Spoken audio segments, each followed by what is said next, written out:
Well, rather than go through the specific thing that Bill and Hillary have done, or their surrogates have done, just look at the fact that before Obama won Iowa, race was totally absent in this contest. Nobody talked about it. There was no polarization based on it. Since Obama won that contest, the only thing we've heard talk about is race. No more change, no more experience, just race. And it has polarized. Blacks are now voting for Obama by 67 to 16, and whites are now voting for Clinton by 42 to 20-something. And I believe that whether it was their specific remarks or their surrogates' remarks or the way they're playing it, I think that's a conscious strategy on the part of the Clintons. But was that something the Clintons created, Dick, or was that something that is just the nature of the way things are when you have a woman and an African American vying for a nomination, that it's not the doing of the candidates themselves? Well, why hasn't it polarized over gender? Why don't we have all kinds of comments about women not being able, or, you know, what did Gloria Steinem, she didn't solve the problem, Bella Abzug didn't, it took a president. There are all the comments about race. And I think the reason is that if you look at the Clinton playbook, race has always been a vital part of it. We talked a couple of shows ago about the sister soldier comments. End welfare as we know it was his campaign slogan. I remember in 1996 and 1996, we had a targeted ad campaign aimed at blacks because they were more likely to serve on juries, and Clinton needed black votes to get acquitted in the event that there was an indictment.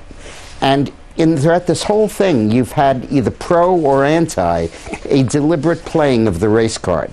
And I think that's what the Clinton strategy is. They use race to win elections. They'll use other people's affairs to try to win the election. They'll use every tool that comes to hand. There's an African-American New York State senator who's basically saying the Clintons are deliberately fueling a racial feud. Hillary was booed at a Martin Luther King tribute, and now that's getting some widespread play.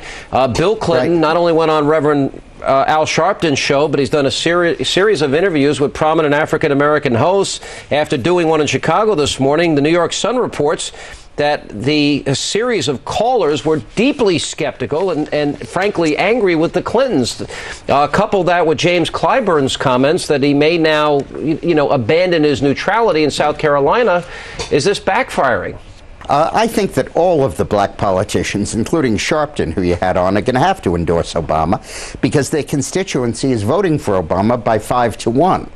And I think the Clintons realize that. I think they know that when there's a serious chance of a black getting elected, that the black vote is going to go en masse to the African-American candidate, and they know that to win, they need to provoke a white backlash. All right, and the way to do that is to persuade people that Obama is trying to get elected based on race. Well, we also have Andrew Cuomo, the Attorney General of New York. Jiving and... Okay, but now I got a note from them saying that he wasn't, quote, talking about Barack Obama. Some people interpret it separately, but his line was, you quote, you can't shuck and jive at a press conference. Now, if any Republican office holder used that term, and it might have been in reference to an African-American candidate, what would the reaction have been? And Cuomo was using it a day after an African-American came within 2 points of winning in New Hampshire. I think that the whole point here is that the Clintons are deliberately orchestrating a campaign to polarize over race. And they're willing to risk losing some of the black vote in the general election in order to get a white backlash to elect them in the primary. Give me a break. This whole thing is the biggest fairy tale I've ever seen.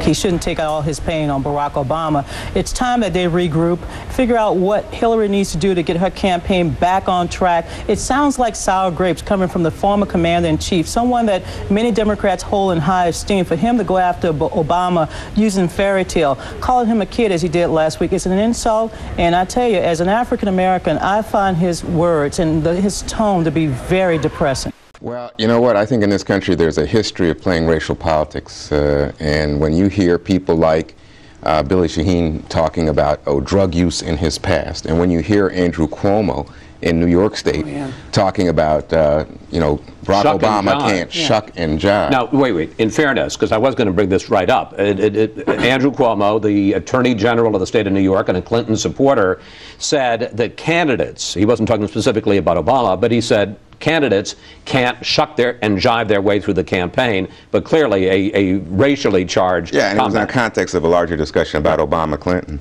and what Obama had said afterwards. So when you hear those kind of comments, and then you know, you start to think, wait a minute, what's going on? And then all of a sudden, and this is a real sensitive point, then it's absolutely right, as you've said, that you can't imagine the Civil Rights Bill taking place without President Johnson. But to absolutely take away the agency, the idea of power from black people. Dr. King's dream began to be realized when President Lyndon Johnson passed the Civil Rights Act of 1964. When he was able to get through Congress, something that President Kennedy was hopeful to do, President before had not even tried, but it took a president to get it done. That in fact there was pressure being put on the Congress, on President Johnson, by tremendous efforts at appealing to America's conscience by Martin Luther King Jr. to somehow make him a lesser in that deal. I think a lot of people, wait a minute, what are you doing? Clearly the Clintons know how to play racial politics. Think back to Sister Souljah. But racial politics in America, goodness gracious, you'd have to be blind not to understand. Well, let me ask you directly, Juan. I mean, because I was struck when I was unaware of it until I saw this memo that we don't know where it came from, reported yesterday in the Washington Post. When you have Andrew Cuomo, the son of Mario Cuomo, talking about shuck and jive in a campaign. When you had Billy Shaheen talk about cocaine use. When you had Mark Penn, the chief strategist for the Clinton campaign, say, well, we're not going to bring up cocaine use. Do you believe that there is an effort, a conscious effort by the Clinton campaign and their surrogates to play the racial card? Yeah, sure. Look, I don't think there's any question.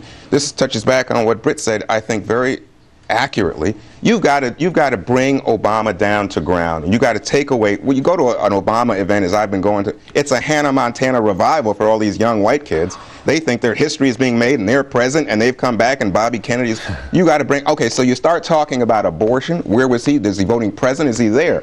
You start talking about gun control. Where is he on these issues? That's different. Right. But then you also start talking, wait a minute, Obama says at one point in his speech, he says, you know, there are going to be all these nasty calls that say, don't forget this guy's name is Obama. He never says, hey, don't forget this guy's black. I think the Clintons totally want to remind people this guy's black. 100 years later, the Negro still is not free.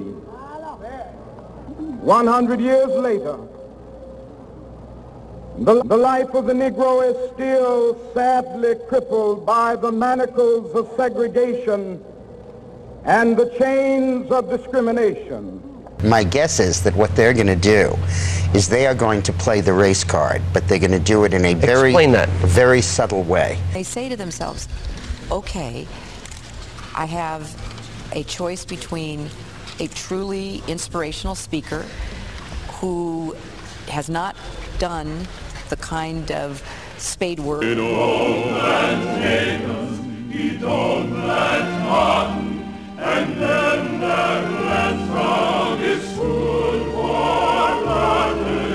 I want African Americans to feel that when I'm president, it's another Clinton presidency. I think one of the great difficulties with democracy is that you seldom know enough about the people that you're voting for, and politics is so much a performance art that if you've got great public skills, you can dazzle people. I think the most gifted that I've seen in my lifetime is Bill Clinton. I think he's a genius in that regard, and I think he believes in absolutely nothing. He and everybody, to our enduring chagrin, talks so much about how the black community loves him, and I have always wondered, for God in heaven, what for? He plays the saxophone and he sings gospel. I don't feel no ways tired. I come too far from where I started. started from. But he virtually destroyed the banana industry in the Caribbean, almost single-handedly. I want African Americans to feel that when I'm president, it's another Clinton presidency.